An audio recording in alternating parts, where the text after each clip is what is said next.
जी हाँ, सारे ਸਰੋਤਿਆਂ ਨੂੰ ਮੇਰੇ ਵੱਲੋਂ ਦਿਲਪ੍ਰੀਤ ਸਿੰਘ ਵੱਲੋਂ ਪਿਆਰ ਭਰੀ ਸਤਿ ਸ੍ਰੀ ਅਕਾਲ। ਹੁਣ ਟਾਈਮ ਹੋ ਗਿਆ ਪ੍ਰੋਗਰਾਮ ਖਬਰ ਤੇ ਨਜ਼ਰ ਬਲਦੇਜ ਪੰਨੂ ਜੀ ਦੇ ਨਾਲ। ਪ੍ਰੋਗਰਾਮ ਸ਼ੁਰੂ ਕਰਨ ਤੋਂ ਪਹਿਲਾਂ ਅੱਜ ਦੇ ਸਪਾਂਸਰ ਜਿਹੜੇ ਆ ਖਬਰ ਤੇ ਨਜ਼ਰ, ਉਹਨਾਂ ਦਾ ਧੰਨਵਾਦ ਕਰਨਾ ਚਾਹੁੰਦੇ ਹਾਂ। ਖਾਲਸਾ ਇੰਸ਼ੋਰੈਂਸ ਸੈਨੋਜ਼ੇ ਤੋਂ, ਗੁਰਦੀਪ ਸਿੰਘ ਬਿਰਦੀ ਕਲੋਵਿਸ ਤੋਂ, ਇਸ਼ਾਨਜੀਤ ਸਿੰਘ ਖਲੋਠੀ ਯੂਬਾ ਸਿਟੀ ਤੋਂ, ਸਤਰਾਮ ਸਿੰਘ ਸ਼ੇਰਗਿੱਲ ਸੈਲਮਾ ਤੋਂ, ਬਹਾਦਰ ਸਿੰਘ ਗਿੱਲ ਜੀ ਫਾਊਲਰ ਤੋਂ, ਸੁੱਚਾ ਸਿੰਘ ਜੀ ਫਰੈਜ਼ਨੋ ਤੋਂ, ਸਰਬਜੀਤ ਸਿੰਘ ਚੌਕਰ ਟਰਲਕ ਤੋਂ, ਹਰਵਿੰਦਰ ਸਿੰਘ ਸਮਰਾ ਯੂਬਾ ਸਿਟੀ ਤੋਂ, ਸੁਰਿੰਦਰ ਸਿੰਘ ਜੀ ਯੂਬਾ ਸਿਟੀ ਤੋਂ, ਜੱਸੀ ਗਲੇਲ ਪਲੰਬਿੰਗ ਵਾਲੇ ਬੇਕਰਸਫੀਲਡ ਤੋਂ, ਤਲਵਿੰਦਰ ਸਿੰਘ ਅਤੇ ਪ੍ਰੀਤਮ ਸਿੰਘ ਗਿੱਲ ਜੀ ਬੇਕਰਸਫੀਲਡ ਤੋਂ, ਅਤੇ ਟਲਾਰੀ ਟਰੱਕ ਟ੍ਰੇਲਰ ਰਿਪੇਅਰ ਅਤੇ ਟਰੱਕ ਵਾਸ਼ ਟਲਾਰੀ ਤੋਂ। ਇਹ ਸਪਾਂਸਰਾਂ ਦਾ ਬਹੁਤ ਬਹੁਤ ਧੰਨਵਾਦ ਕਰਦੇ ਹਾਂ। ਅਤੇ ਹੁਣ ਸਵਾਗਤ ਕਰਦੇ ਹਾਂ ਬਲਤੇਜ ਪੰਨੂ ਜੀ ਦਾ। ਬਲਤੇਜ ਪੰਨੂ ਜੀ ਸਤਿ ਸ਼੍ਰੀ ਅਕਾਲ, ਜੀ ਆਇਆਂ ਨੂੰ। ਸਤਿ ਸ਼੍ਰੀ ਅਕਾਲ, ਧੰਨਵਾਦ, ਬਹੁਤ ਮਿਹਰਬਾਨੀ ਦਿਲਪ੍ਰੀਤ। ਔਰ ਨਿਗਾਹ ਮਾਰਦੇ ਹਾਂ ਜੀ ਅੱਜ ਦੇ ਆਲੇ ਦੁਆਲੇ ਦੇ ਉੱਤੇ ਕੀ ਕੁਝ ਜਿਹੜਾ ਚੱਲ ਰਿਹਾ। ਅੱਜ ਇੱਕ ਵਾਰੀ ਫਿਰ ਜਿਹੜਾ ਲੋਕ ਸਭਾ ਦਾ ਸੈਸ਼ਨ ਹੈ ਉਹ ਸ਼ੁਰੂ ਹੋਣ ਜਾ ਰਿਹਾ। 1 ਤਰੀਕ ਨੂੰ ਆਮ ਬਜਟ ਜਿਹੜਾ ਜੀ ਉਹ ਪੇਸ਼ ਹੋਊਗਾ। ਸਰਕਾਰ ਨੇ ਇਹ ਕਿਹਾ ਜੀ ਕਿ ਸੰਸਦ ਦੇ ਬਜਟ ਸੈਸ਼ਨ ਦੇ ਵਿੱਚ 13 ਤਲਾਕ ਬਿੱਲ ਜਿਹੜਾ ਤਲਾਕ ਹੈ ਇਹਨੂੰ ਪਾਸ ਕਰਾਉਣ ਦੇ ਵਾਸਤੇ ਉਹ ਆਪਣੀ ਕੋਸ਼ਿਸ਼ ਕਰੂਗੀ।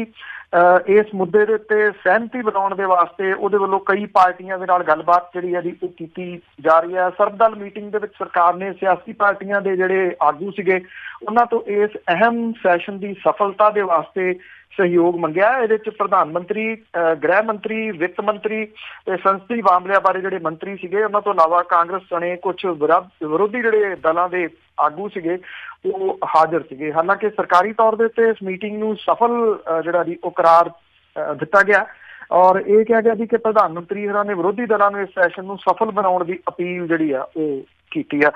ਅੱਜ ਰਾਸ਼ਟਰਪਤੀ ਦਾ ਭਾਸ਼ਣ ਜਿਹੜਾ ਹੋਊਗਾ ਉਸ ਤੋਂ ਬਾਅਦ ਅਗਲੀ ਕਾਰਵਾਈ ਜਿਹੜੀ ਹੈ ਜੀ ਉਹ ਚੱਲੂਗੀ ਔਰ ਫਰਵਰੀ ਦੇ ਜਿਹੜਾ ਪੂਰਾ ਹਫ਼ਤੇ ਦੇ ਦੌਰਾਨ ਇਹ ਸੈਸ਼ਨ ਜਿਹੜਾ ਉਹ ਚੱਲਦਾ ਰਹੂਗਾ। ਕਿੰਨਾ ਕਰੌੜਾ ਰੱਪਾ ਪੈਂਦਾ ਕਿਉਂਕਿ ਬੜੇ ਸਾਰੇ ਮਸਲੇ ਜਿਹੜੇ ਨੇ ਜੀ ਇੱਕ ਵਾਰੀ ਫੇਰ ਉੱਠ ਕੇ ਖੜੇ ਹੋਏ ਨੇ ਜਿਹੜੇ ਪਿਛਲੇ ਦਿਨਾਂ ਤੋਂ ਚੱਲਦੇ ਰਹੇ ਨੇ। ਉਹਨੂੰ ਲੈ ਕੇ ਵਿਰੋਧੀ ਧਿਰਾਂ ਜਿਹੜੀਆਂ ਦੀ ਉਹ ਕੀ ਟ੍ਰਿਪਲ ਤਲਾਕ ਦੇ ਵਾਸਤੇ ਜਿਹੜਾ ਦੀ ਇਹਦੇ ਲਈ ਬਹਿਸ ਕਰਦੀਆਂ ਨੇ ਜਾਂ ਫਿਰ ਇਹਨਾਂ ਮਸਲਿਆਂ ਨੂੰ ਜਿਹੜਾ ਦੀ ਉਹ ਉਠਾਉਂਦੀਆਂ ਨੇ ਕਿਉਂਕਿ ਮਸਲੇ ਜਿਉਂ ਦੇ ਤਿਉਂ ਅਜੇ ਵੀ ਜਿਹੜਾ ਉਹ ਖੜੇ ਨੇ। ਪਦਮਾਵਤ ਨੂੰ ਲੈ ਕੇ ਜਿਸ ਕਿਸਮ ਦੀ ਗੁੰਡਾਗਰਦੀ ਸੜਕਾਂ ਦੇ ਉੱਤੇ ਨਜ਼ਰ ਆਈ ਆ, ਸ਼ਾਇਦ ਇਹ ਵੀ ਮਸਲਾ ਜਿਹੜਾ ਜੀ ਲੋਕ ਸਭਾ ਦੇ ਇਸ ਸੈਸ਼ਨ ਦੇ ਦੌਰਾਨ ਕਾਫੀ ਹੱਦ ਤੱਕ ਭਾਰੂ ਰਹਿਣ ਦੀ ਸੰਭਾਵਨਾ ਹੈ। ਤਾਂ ਜੇ ਮਸਲਿਆਂ ਦੀ ਗੱਲ ਚੱਲੀ ਆ ਤਾਂ ਜੰਮੂ ਕਸ਼ਮੀਰ ਪੁਲਿਸ ਨੇ ਸ਼ੋਪੀਆਂ ਜ਼ਿਲ੍ਹੇ ਦੇ ਵਿੱਚ ਫੌਜ ਦੇ ਵੱਲੋਂ ਕੀਤੀ ਗਈ ਜਿਹੜੀ ਗੋਲੀਬਾਰੀ ਆ ਉਹਦੇ ਵਿੱਚ ਉਸ ਮਾਮਲੇ 'ਚ FIR ਦਰਜ ਕੀਤੀ ਆ। ਇਸ ਗੋਲੀਬਾਰੀ ਦੇ ਵਿੱਚ 2 ਨੌਜਵਾਨਾਂ ਦੀ ਮੌਤ ਹੋ ਗਈ ਜਦੋਂ ਕਿ 9 ਜਾਣੇ ਜਿਹੜੇ ਉਹ ਜ਼ਖਮੀ ਹੋਏ ਸੀ। ਪੁਲਿਸ ਦੇ ਵੱਲੋਂ ਜਿਨ੍ਹਾਂ ਫੌਜੀ ਜਵਾਨਾਂ ਦੇ ਖਿਲਾਫ ਕੇਸ ਦਰਜ ਕੀਤਾ ਗਿਆ ਉਹ 10ਵੀਂ ਗੜਵਾਲ ਯੂਨਿਟ ਦੇ ਨਾਲ ਸੰਬੰਧਿਤ ਨੇ। ਉਹਦੇ ਵਿੱਚ ਇੱਕ ਮੇਜਰ ਰੈਂਕ ਦਾ ਅਧਿਕਾਰੀ ਵੀ ਜਿਹੜਾ ਉਹ ਸ਼ਾਮਲ ਹੈ ਔਰ ਪੁਲਿਸ ਅਧਿਕਾਰੀ ਕਹਿੰਦੇ ਆ ਕਿ ਇਹਨਾਂ ਦੇ ਖਿਲਾਫ ਧਾਰਾ 302, 307 ਕਤਲ ਤੇ ਇਰਾਦਾ ਕਤਲ ਇਹਦੇ ਤਹਿਤ ਕੇਸ ਜਿਹੜਾ ਉਹ ਦਰਜ ਕੀਤਾ ਗਿਆ। ਸ਼ੋਪੀਆਂ ਡਿਸਟ੍ਰਿਕਟ ਦੇ ਗਨੂਪੁਰਾ ਇਲਾਕਾ ਆ ਜਿਹਦੇ ਵਿੱਚ ਭੀੜ ਦੇ ਵੱਲੋਂ ਕਾਫਲੇ ਦੇ ਉੱਤੇ ਪੱਥਰਬਾਜ਼ੀ ਕੀਤੇ ਜਾਣ ਤੋਂ ਬਾਅਦ ਫੌਜ ਦੇ ਵੱਲੋਂ ਗੋਲਾਬਾਰੀ ਜਿਹੜੀ ਉਹ ਕੀਤੀ। ਇਹਦੇ ਵਿੱਚ 2 ਨੌਜਵਾਨ ਮਾਰੇ ਗਏ ਸੀਗੇ ਜਦੋਂ ਕਿ 9 ਹੋਰ ਜ਼ਖਮੀ ਹੋਏ। ਸੂਬੇ ਦੀ ਮੁੱਖ ਮੰਤਰੀ ਨੇ ਘਟਨਾ ਦੀ ਮੈਜਿਸਟਰੇਟ ਜਾਂਚ ਤੇ ਹੁਕਮ ਜਿਹੜੇ ਦਿੱਤੇ ਆ ਔਰ ਰੱਖਿਆ ਵਿਭਾਗ ਦੇ ਬੁਲਾਰੇ ਦਾ ਇਹ ਕਹਿਣਾ ਜੀ ਕਿ ਜਵਾਨ ਜਿਹੜੇ ਨੇ ਉਹਨਾਂ ਨੇ ਆਪਣੇ ਬਚਾਅ ਦੇ ਵਿੱਚ ਗੋਲੀ ਚਲਾਈ ਔਰ ਇਹਦੇ ਵਿਰੋਧ ਦੇ ਵਿੱਚ ਜਿਹੜੇ ਵੱਖਵਾਦੀ ਨੇ ਉਹਨਾਂ ਦੇ ਵੱਲੋਂ ਦਿੱਤੇ ਗਏ ਹੜਤਾਲ ਦੇ ਸੱਦੇ ਕਰਕੇ ਕਸ਼ਮੀਰ ਦੇ ਵਿੱਚ ਜਿਹੜਾ ਆਮ ਜਨ ਜੀਵਨ ਹੈ ਉਹਦੇ ਉੱਤੇ ਕਾਫੀ ਪ੍ਰਭਾਵ ਜਿਹੜਾ ਜੀ ਉਹ ਪਿਆ। ਉਧਰ ਜਿਹੜਾ ਥਲ ਸੈਨਾ ਦੇ ਮੁਖੀ ਨੇ ਬਿਪਿਨ ਰਾਵਤ ਉਹਨਾਂ ਨੇ ਜਿਹੜੀ ਅਫਸਪਾ ਹੈ ਇਹਦੇ ਬਾਰੇ ਦੇ ਵਿੱਚ ਜਿਹੜਾ ਜੀ ਇਹਨੂੰ ਫੇਰ ਇਸ ਵਿਵਾਦ ਨੂੰ ਭਖਾਇਆ ਔਰ ਇਹ ਗੱਲ ਕਹੀ ਆ ਕਿ ਅਫਸਪਾ ਦੇ ਉੱਤੇ ਵਿਚਾਰ ਕਰਨ ਜਾਂ ਉਹਦੀਆਂ ਕੁਝ ਧਾਰਾਵਾਂ ਨਰਮ ਕਰਨ ਦਾ ਅਜੇ ਟਾਈਮ ਜਿਹੜਾ ਉਹ ਨਹੀਂ ਆਇਆ ਔਰ ਉਹਨਾਂ ਨੇ ਕਿਹਾ ਕਿ ਫੌਜ ਜੰਮੂ ਕਸ਼ਮੀਰ ਵਰਗੇ ਗੜਬੜ ਵਾਲੇ ਇਲਾਕਿਆਂ ਦੇ ਵਿੱਚ ਆਪਣੀ ਮਨੁੱਖੀ ਹੱਕਾਂ ਦੀ ਰਾਖੀ ਲਈ ਢੁਕਵੀਂ ਇਹਤਿਆਤ ਜਿਹੜੀ ਹੈ ਜੀ ਉਹ ਵਰਤ ਰਹੀ ਹੈ।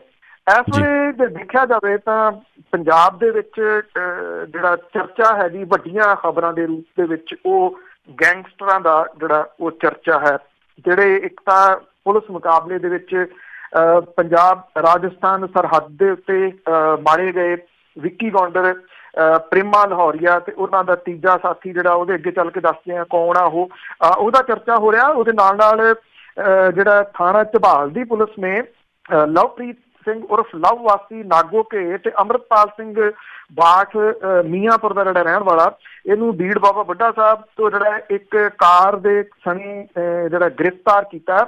ਲਵਪ੍ਰੀਤ ਜਿਹੜਾ ਉਹ ਨਾਭਾ ਜੇਲ੍ਹ ਬ੍ਰੇਕ ਦੇ ਸਰਗਣੇ ਵਿੱਕੀ ਗੌਂਡਰ ਦੇ ਨਾਲ ਸ਼ਾਮਲ ਗੋਪੀ ਕੌੜਾ ਦਾ ਭਰਾ ਆ, ਔਰ ਇਹ ਦੱਸਿਆ ਗਿਆ ਜੀ ਕਿ ਇਹਨਾਂ ਦੇ ਖਿਲਾਫ ਕਈ ਕੇਸ ਜਿਹੜੇ ਆ ਉਹ ਦਰਜ ਹੈ। ਜਿਹੜੇ ਇਹ ਫੜੇ ਗਏ ਨੇ ਜੀ, ਇਹਨਾਂ ਨੂੰ ਨਾਭਾ ਜੇਲ੍ਹ ਬ੍ਰੇਕ ਤੋਂ ਬਾਅਦ ਜਿਹੜਾ ਸ਼ਰਨ ਦੇਣ ਦੇ ਮਾਮਲੇ ਦੇ ਵਿੱਚ ਗ੍ਰਿਫਤਾਰ ਜਿਹੜਾ ਉਹ ਕੀਤਾ ਗਿਆ, ਔਰ ਇਹਨਾਂ ਨੇ ਆਰਥਿਕ ਮਦਦ ਵੀ ਜਿਹੜੀ ਹੈ ਜੀ ਉਹ ਕੀਤੀ ਦੱਸੀ ਜਾਂਦੀ ਹੈ, ਜਿਹੜੇ ਕਿ ਨਾਭਾ ਜੇਲ੍ਹ ਦੇ ਵਿੱਚੋਂ ਫਰਾਰ ਹੋਏ ਸੀਗੇ, ਉਹਨਾਂ ਦੀ ਇਹਨਾਂ ਨੇ ਮਦਦ ਕੀਤੀ ਸੀ। ਇੱਕਦਮ ਜਿਹੜੀ ਤੇਜ਼ੀ ਹੈ ਜੀ ਉਹ ਫੜੋ ਫੜਾਈ ਦੀ ਗੈਂਗਸਟਰਾਂ ਵਾਲੇ ਮਾਮਲੇ ਦੇ ਵਿੱਚ ਵਿੱਕੀ ਗੌਂਡਰ ਤੇ ਜਿਹੜਾ ਪ੍ਰੇਮਾ ਲਾਹੌਰੀਆ ਇਹਨਾਂ ਦੀ ਡੈਥ ਜਿਹੜੀ ਹੋਈ ਆ, ਜਿਹੜੇ ਇਹ ਮੁਕਾਬਲਾ ਹੋਇਆ ਉਸ ਤੋਂ ਬਾਅਦ ਇੱਕਦਮ ਤੇਜ਼ੀ ਜਿਹੜੀ ਆ ਫੜੋ ਫੜਾਈ ਦੇ ਵਿੱਚ ਆਈ ਆ।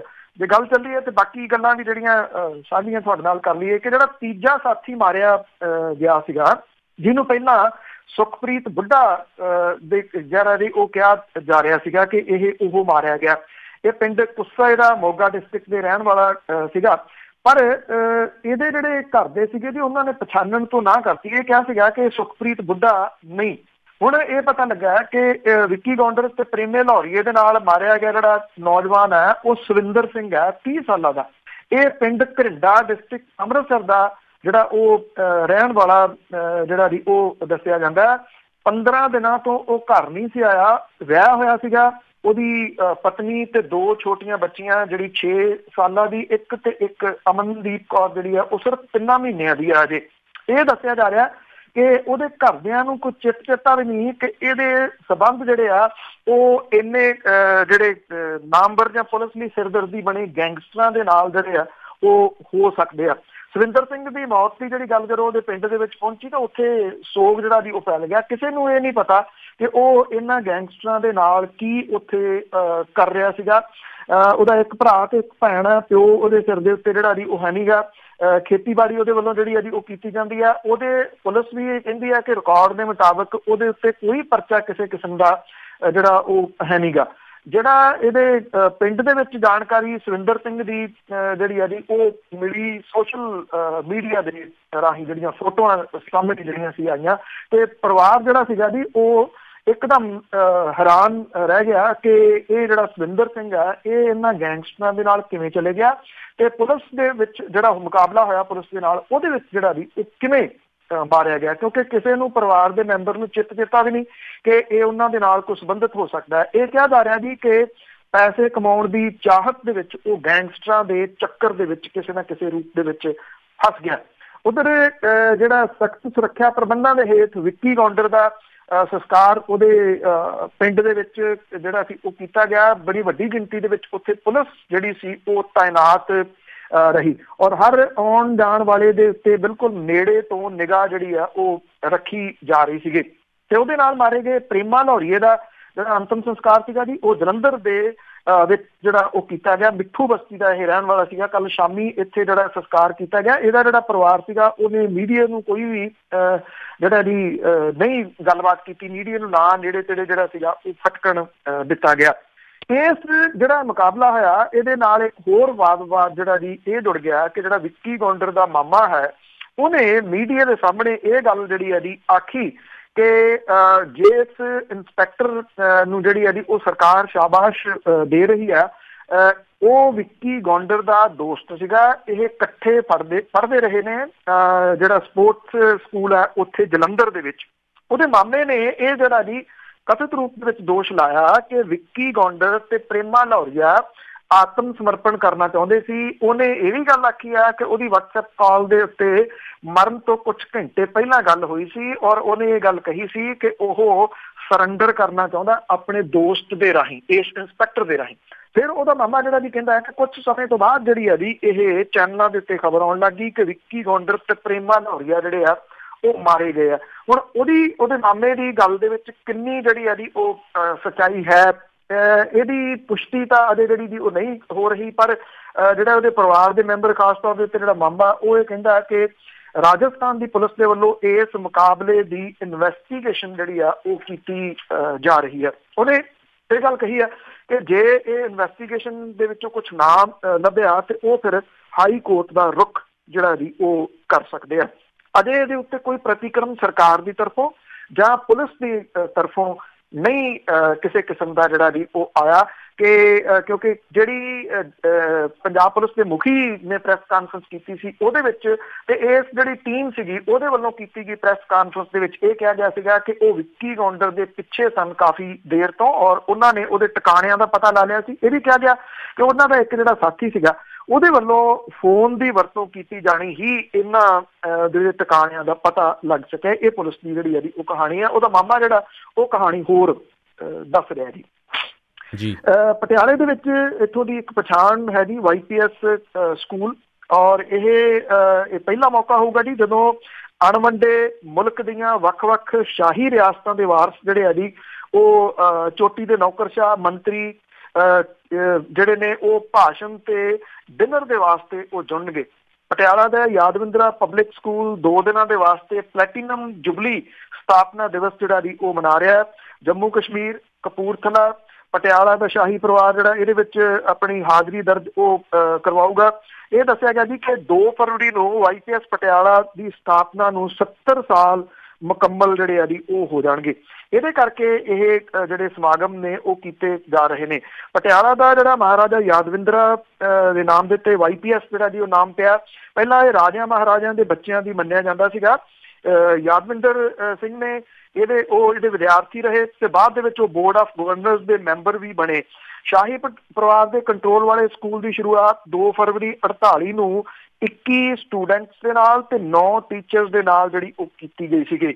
ਰਾਏ ਬਹਾਦਰ ਧਨੀ ਰਾਮ ਕਪਲਾ ਸਕੂਲ ਦੇ ਪਹਿਲੇ ਜਿਹੜੇ ਜੀ ਉਹ ਪ੍ਰਿੰਸੀਪਲ ਸੀਗੇ ਔਰ ਇੱਥੇ ਜਿਹੜਾ ਜੀ ਕ੍ਰਿਕਟ ਮੁਕਾਬਲੇ ਵੀ ਹੋਣਗੇ ਔਰ ਜਿਹੜੇ ਪ੍ਰੋਗਰਾਮ ਨੇ ਉਹ ਵੀ ਕੀਤੇ ਜਾਣਗੇ। ਇਹ ਕਿਹਾ ਜਾ ਰਿਹਾ ਜੀ ਕਿ ਵਿਦਿਆਰਥੀ ਤੇ ਸਕੂਲ ਦੇ ਵਾਸਤੇ ਜਿਹੜਾ ਜੀ ਵੱਡੇ ਪ੍ਰਬੰਧ ਜਿਹੜੇ ਉਹ ਕੀਤੇ ਗਏ ਆ ਕਿਉਂਕਿ ਇਹ ਪਹਿਲਾਂ ਵੀ ਯਾਦਗਾਰਾਂ ਤਾਂ ਮਨਾਉਂਦਾ ਰਿਹਾ ਪਰ ਇੰਨੇ ਵੱਡੇ ਪੱਧਰ ਦੇ ਉੱਤੇ ਜਿਹੜੀ ਆ ਜੀ ਉਹ ਪਹਿਲੀ ਵਾਰੀ ਮਨਾਈ ਜਾ ਰਹੀ ਹੈ ਜੀ। ਪਟਿਆਲਾ ਰਿਆਸਤ ਦੇ ਸਾਬਕਾ ਪ੍ਰਧਾਨ ਮੰਤਰੀ ਤੇ ਪੋਤੇ ਸਰ ਲਿਆਕਤ ਹਯਾਤ ਖਾਨ ਨੂੰ ਉਚੇਚੇ ਤੌਰ ਦੇ ਉੱਤੇ ਜਿਹੜਾ ਜੀ ਉਹ ਸੱਦਾ ਪੱਤਰ ਭੇਜਿਆ ਗਿਆ ਜਿਹੜੇ ਕਿ ਵਿਦਿਆਰਥੀਆਂ ਨੂੰ ਇੱਥੇ ਸੰਬੋਧਨ ਕਰਨਗੇ। ਸ਼ਾਹੀ ਖਾਨਦਾਨ ਦੇ ਵਾਰਿਸ ਤੇ ਸਾਬਕਾ ਕੈਬਨਿਟ ਮੰਤਰੀ ਡਾਕਟਰ ਕਰਨ ਸਿੰਘ ਨੂੰ ਵੀ ਜਿਹੜਾ ਜੀ ਸਮਾਗਮ ਦੇ ਵਾਸਤੇ ਸੱਦਿਆ ਗਿਆ। ਮਹਾਂ ਚੱਕਰ ਜੇਤੂ ਬ੍ਰਿਗੇਡੀਅਰ ਸੁਖਜੀਤ ਸਿੰਘ ਉਹ ਵੀ ਇੱਥੇ ਜਿਹੜਾ ਜੀ ਆਉਣਗੇ। ਜਿਹੜੇ ਪੁਰਾਣੇ ਜਿਹੜੇ ਵਿਦਿਆਰਥੀ ਨੇ ਉਹਨਾਂ ਦੇ ਇੱਥੇ ਇਕੱਠੇ ਹੋਣ ਦੀ ਜਿਹੜੀ ਜੀ ਉਹ ਸੰਭਾਵਨਾ ਹੈ ਔਰ 70 ਸਾਲ ਇਸ ਸਕੂਲ ਨੂੰ ਚੱਲਦਿਆਂ ਜਿਹੜੇ ਜੀ ਉਹ ਹੋ ਜਾਣਗੇ ਔਰ ਪਹਿਲੀ ਵਾਰੀ ਇਹ ਹੋਊਗਾ ਕਿਉਂਕਿ ਜਦੋਂ ਕੈਪਟਨ ਅਮਰਿੰਦਰ ਸਿੰਘ ਹੋਰਾਂ ਦੀ ਪਿਛਲੀ ਸਰਕਾਰ ਸੀ ਤਾਂ ਉਦੋਂ ਸਾਂਝੇ ਪੰਜਾਬ ਜਿਹੜਾ ਦੋਨਾਂ ਪੰਜਾਬ ਦੀਆਂ ਖੇਡਾਂ ਇੱਥੇ ਹੋਈਆਂ ਸੀਗੀਆਂ ਪਟਿਆਲੇ ਦੇ ਵਿੱਚ ਔਰ ਇਹ ਸਕੂਲ ਦਾ ਸਮਾਗਮ ਜਿਹੜਾ ਜੀ ਇੱਕ ਵਾਰੀ ਫੇਰ ਉਹਨਾਂ ਯਾਦਾਂ ਨੂੰ ਤਾਜ਼ਾ ਕਰੂਗਾ ਜਿਹਦੇ ਵਿੱਚ ਤੁਸੀਂ ਕਹ ਲਓ ਕਿ ਦੋਨਾਂ ਮੁਲਕਾਂ ਦੇ ਲੋਕ ਇਹਦੇ ਵਿੱਚ ਸ਼ਾਮਲ ਹੋਣਗੇ। ਮੌਜੂਦਾ ਮੁੱਖ ਮੰਤਰੀ ਕੈਪਟਨ ਅਮਰਿੰਦਰ ਸਿੰਘ ਹੋਰਾਂ ਦੀ ਸਰਕਾਰ ਜਿਹੜੀ ਹੈ ਜੀ ਉਹ ਖੁਫੀਆ ਫੌਜ ਦੇ ਵਜੋਂ ਹੁਣ ਕਿਸਾਨਾਂ ਦੇ ਦਿਲ ਜਿਹੜੇ ਆ ਜੀ ਉਹਨੂੰ ਟਟੋਲਣ ਲੱਗੀ ਆ। ਕਰਜ਼ਾ ਮਾਫੀ ਦੇ ਸਿਆਸੀ ਨਫੇ ਨੁਕਸਾਨ ਦੇ ਵਾਸਤੇ ਪਿੰਡਾਂ ਦੇ ਵਿੱਚ ਖੁਫੀਆ ਵਿੰਗ ਦੇ ਨਵੇਂ ਮੁਲਾਜ਼ਮ ਜਿਹੜੇ ਆ ਜੀ ਉਹ ਜਾ ਰਹੇ ਆ। ਖੁਫੀਆ ਵਿੰਗ ਦੇ ਵੱਲੋਂ ਜਿਹੜੀ ਹੈ ਜੀ ਇੱਕ ਗੁਪਤ ਮੀਟਿੰਗ ਜਿਹੜੀ ਕੀਤੀ ਗਈ ਸੀ ਇਹਦੇ ਵਿੱਚ 200 ਨਵੇਂ ਫੀਲਡ ਮੁਲਾਜ਼ਮ ਜਿਹੜੇ ਆ ਉਹਨਾਂ ਨੂੰ ਸ਼ਾਮਲ ਕੀਤਾ ਗਿਆ। ਇਹਨਾਂ ਨੂੰ ਪਿੰਡਾਂ ਦੇ ਵਿੱਚ ਗੁਪਤ ਸਰਵੇਖਣ ਕਰਨ ਦੀ ਹਦਾਇਤ ਜਿਹੜੀ ਹੈ ਜੀ ਉਹ ਦਿੱਤੀ ਹੋਈ ਆ। ਕਰਜ਼ਾ ਮਾਫੀ ਦੇ ਝਮੇਲੇ ਦੇ ਦੌਰਾਨ ਕਰਜ਼ਾ ਮਾਫੀ ਲੈਣ ਵਾਲੇ ਕਿਸਾਨਾਂ ਦਾ ਮਨ ਜਾਣਨ ਲਈ ਇਹ ਸਰਵੇਖਣ ਸ਼ੁਰੂ ਕੀਤਾ ਗਿਆ।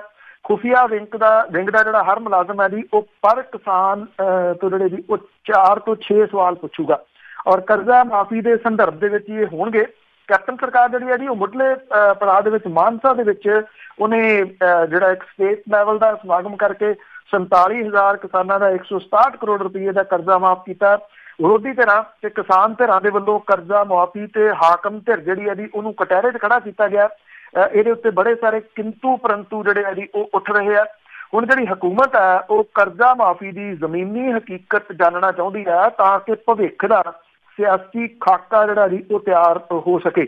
ਖੁਫੀਆ ਵਿੰਗ ਜਿਹੜਾ ਜੀ ਉਹ ਹਰ ਪਿੰਡ ਦੇ ਵਿੱਚੋਂ ਦਰਜਨ ਜਿਹੜੇ ਕਿਸਾਨ ਨੇ ਉਹਨਾਂ ਤੋਂ ਪੁੱਛਗਿੱਛ ਕਰੂਗਾ ਜਿਨ੍ਹਾਂ ਦਾ ਕਰਜ਼ਾ ਮਾਫ ਹੋਇਆ। ਵੇਖਿਆ ਇਹ ਜਾਊਗਾ ਕਿ ਕਰਜ਼ਾ ਮਾਫੀ ਦਾ ਕਿੰਨੇ ਕਾਂਗਰਸੀ ਤੇ ਅਕਾਲੀ ਕਿਸਾਨਾਂ ਨੂੰ ਕਿੰਨਾ ਜਿਹੜਾ ਜੀ ਉਹ ਲਾਹਾ ਮਿਲਿਆ। ਜਿਹੜੇ ਅਫਸਰ ਨੇ ਉਹ ਮੁਲਾਜ਼ਮਾਂ ਨੂੰ ਸਰਵੇਖਣ ਦਾ ਭੇਤ ਜਿਹੜਾ ਉਹ ਗੁਪਤ ਰੱਖਣ ਦੀਆਂ ਹਦਾਇਤਾਂ ਦੇ ਰਹੇ ਆ। ਮੁੱਢਲੇ ਪੜਾਅ ਦੇ ਵਿੱਚ ਬਠਿੰਡਾ, ਮਾਨਸਾ, ਮੁਕਤਸਰ, ਫਰੀਦਕੋਟ ਤੇ ਮੋਗਾ ਦੇ ਵਿੱਚ ਕਰਜ਼ਾ ਮੁਆਫੀ ਜਿਹੜੀ ਹੈ ਉਹ ਹੋਈ ਆ। ਇੰਨਾ ਜ਼ਰੂਰ ਹੈ ਕਿ ਜਿੰਨਾ ਸਿਆਸੀ ਰਾਹ ਸਰਕਾਰ ਨੂੰ ਇਹਦਾ ਮਿਲਣ ਦੀ ਆਸ ਸੀਗੀ ਕਰਜ਼ਾ ਮਾਫੀ ਵਾਲਾ, ਉਹਨਾਂ ਮਿਲਿਆ ਨਹੀਂ। ਹੋਇਆ ਜਿਹੜਾ ਜੀ ਉਲਟ ਹੈ, ਕਿਉਂਕਿ ਜਿਹੜਾ ਕਿੰਤੂ ਪਰੰਤੂ ਸੀ, ਜਿਨ੍ਹਾਂ ਨੂੰ ਨਹੀਂ ਮਿਲਿਆ ਉਹ ਚੀਜ਼ਾਂ ਜ਼ਿਆਦੀਆਂ ਉੱਭਰਨੀਆਂ ਸ਼ੁਰੂ ਹੋ ਗਈਆਂ। ਔਰ ਜਿਹੜੇ ਹਾਲਾਂਕਿ ਸਰਕਾਰ ਟੈਕਨੀਕਲ ਮਿਸਟੇਕ ਜਿਹੜੀ ਆ ਜੀ ਉਹ ਕਹਿ ਰਹੀ ਆ ਕਿ ਜਿਹੜਾ ਇਹਦੇ ਵਿੱਚ ਟੈਕਨੀਕਲ ਮਿਸਟੇਕ ਇਹ ਹੋਈ ਆ ਕਿ ਕਿਸੇ ਦਾ 5 ਰੁਪਏ, ਕਿਸੇ ਦਾ 7 ਰੁਪਏ ਜਿਹੜਾ ਜੀ ਉਹ ਮੁਆਫ ਹੋ ਗਿਆ। ਇਸ ਕਰਕੇ ਉਹ ਇਹਨੂੰ ਜਿਹੜਾ ਜੀ ਵਿਰੋਧੀ ਧਿਰਾਂ ਜਿਹੜੀਆਂ ਜੀ ਉਹ ਬਹੁਤ ਵਧਾ ਚੜਾ ਕੇ ਇਹਨੂੰ ਪੇਸ਼ ਜਿਹੜਾ ਉਹ ਕਰ ਰਹੀਆਂ ਨੇ, ਔਰ ਇਹ ਕਹਿ ਰਹੀਆਂ ਨੇ ਕਿ ਸਰਕਾਰ ਦਾ ਇਹ ਫੇਲ ਹੋਇਆ। ਔਰ ਖਾਸ ਤੌਰ ਦੇ ਉੱਤੇ ਜਿਹੜੇ ਵਾਅਦੇ ਕੀਤੇ ਗਏ ਸੀਗੇ ਡਿਊਰਿੰਗ ਇਲੈਕਸ਼ਨ, ਉਸ ਮਾਮਲੇ ਦੇ ਉੱਤੇ ਕਿਰਕਰੀ ਜਿਹੜੀ ਹੈ ਜੀ ਉਹ ਕਹੀ ਜਾ ਸਕਦੀ ਹੈ ਕਿ ਉਦੋਂ ਤਾਂ ਇੰਨਾ ਕੁਝ ਕਹਿ ਦਿੱਤਾ ਗਿਆ ਕਿ ਗੱਲ ਹੀ ਕੋਈ ਨਹੀਂ, ਜੋ ਤੁਸੀਂ ਕਹੋਗੇ ਸਾਰਾ ਕਰਜ਼ਾ ਤੁਹਾਡਾ ਮਾਫ, ਆੜ੍ਹਤੀਆਂ ਦਾ ਕਰਜ਼ਾ ਮਾਫ, ਬੈਂਕਾਂ ਦਾ ਕਰਜ਼ਾ ਮਾਫ, ਉਂਝ ਜਿਹੜੇ ਫੜੇ ਆ ਉਹ ਵੀ ਮਾਫ। ਪਰ ਰਿਐਲਿਟੀ ਉਦੋਂ ਜਿਹੜੀ ਜੀ ਉਹ ਪਤਾ ਆ ਕੇ ਲੱਗੀ ਜਦੋਂ ਜਿਹੜੇ ਸੀ ਸਰਕਾਰ ਬਣੀ ਕਿ ਖਜ਼ਾਨੇ ਦੇ ਵਿੱਚ ਕੁਝ ਵੀ ਜਿਹੜਾ ਜੀ ਉਹ ਹੈ ਨੀਗਾ।